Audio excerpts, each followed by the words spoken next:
my comments are going to resonate a lot with what was just said. And so, trying to figure out how to think through this. So I guess one way, so I've been looking forward to this conference for a really long time, and especially as cold as it was on the East Coast. Yeah, exactly, yeah. The far east of the Pacific. And so I'm actually kind of sad that it's over, you know? I feel like having this kind of conversation, or the kind of conversations I am dying to have in a place like New York. And it's very difficult to have those kinds of conversations in that place. And I think it's actually, so I guess one way that I've been thinking through Oceanic Ethnic Studies, or at least how I'm trying to like conceptualize it, is through thinking through what Tai Senghal mentioned in our last session about the Hokulea and Hikianalia. And so the Hokulea and Hikianalia are themselves arriving to New York City, Lenape territory, next year. Right? And so like I oftentimes think about what it might do to different New Yorkers' conceptions of what is possible in the world. And also the way in which I think their arrival is going to have the capacity to brush aside these colonial tropes that infantilize Oceania. And so I've been doing this kind of thinking, and I think a lot of the questions that we ask in ethnic studies reveal certain kinds of questions that are not often asked in a place like Manhattan. So, for instance, what happens to Manhattan when we start remembering Manhattan? What happens when we remember that long history of that island? What happens when we remember the long history? And I've been doing some work, and if you look at this one website, it's called veritia.org. If you go to that website, you can actually pick specific grids on the island of Manhattan and see what kinds of species lived in that specific grid in 1610, right? And so one of the profound things that I learned about Manhattan is that it's not that different from Hawaii, in that its ecological diversity, there are 55 different ecological communities or biodiversity per square mile in Manhattan. The island was itself filled with bears, wolves, songbirds, salamanders.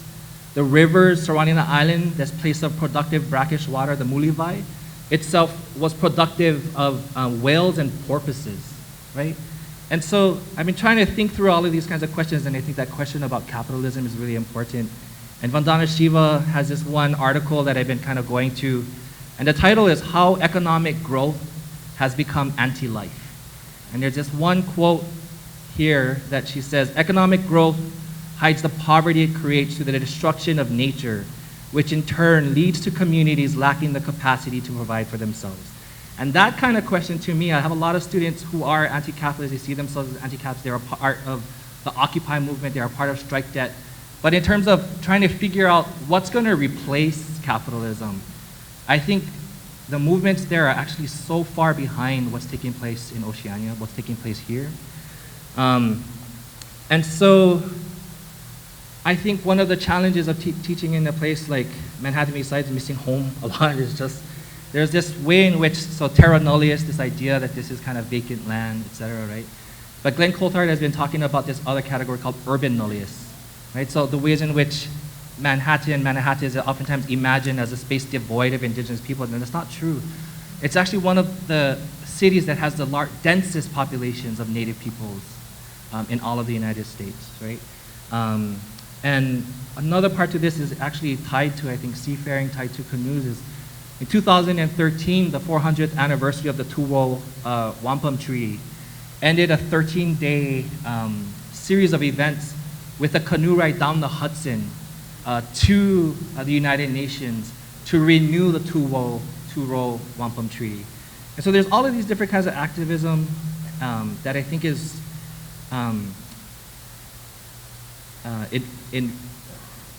is tied to some of the work that's being done here.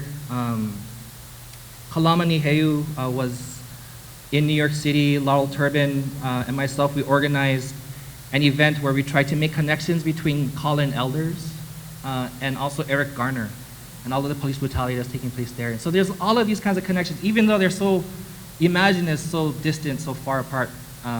these are these interconnected spaces filled with communities that are vulnerable to premature death, right? That are vulnerable to all of these forms of violences. And I teach at NYU. We have an American Studies program, a PhD granting American Studies program. We don't have one Native American Studies faculty person in our department. And so how do you think about American Studies without contending with Native American Studies, right? If American Studies, it seems like Native American Studies is itself foundational to American Studies, but yet we don't have that analysis. So I second the people on this panel. Like I absolutely feel like where I am is actually far behind what's going on here. It's good to have Dean. It's good to have Dean in the Far East.